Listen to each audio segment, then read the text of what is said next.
All right, now that we got everything underneath the car disconnected, now we're up here in the engine bay. So most of you can tell this little red clip, it's a quick disconnect for your fuel rail from the fuel line.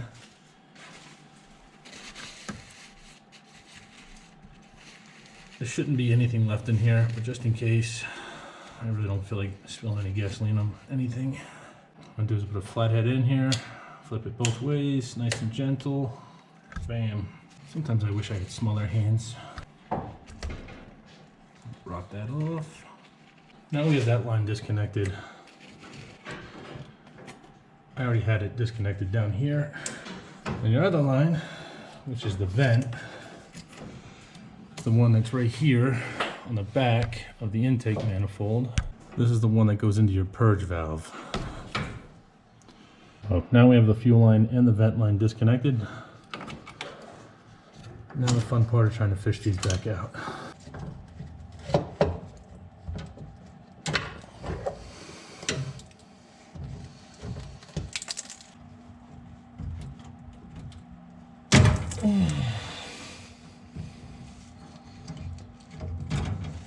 These plastic clips have seen some better days.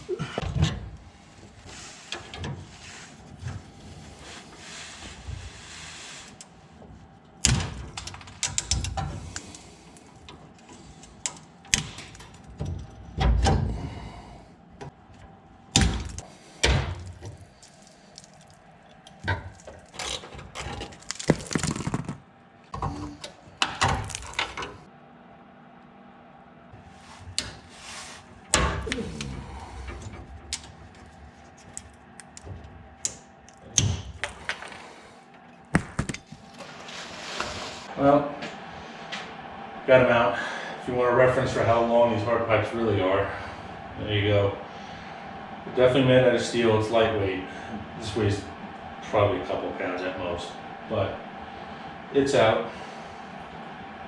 Definitely a pain in the ass to get all the clips off. As you can tell, it's still, that I expected the bracketry to be rusted up. It would be a pain in the ass to get off. But these are definitely were installed before like the subframes were because of the bends, and it's a fight to get these out. But if you end up doing it, here's a video for you. You gotta take all the clips and brackets off first, disconnect it from both ends, and then what I found easiest was pulling the front down and then pulling the front, or pulling the back towards the front. The vent line was the biggest pain in the ass as it goes over the back subframe. And that one you have to pull, turn, and twist and get the angles to come around. And the rear brake lines were definitely in the way the whole time.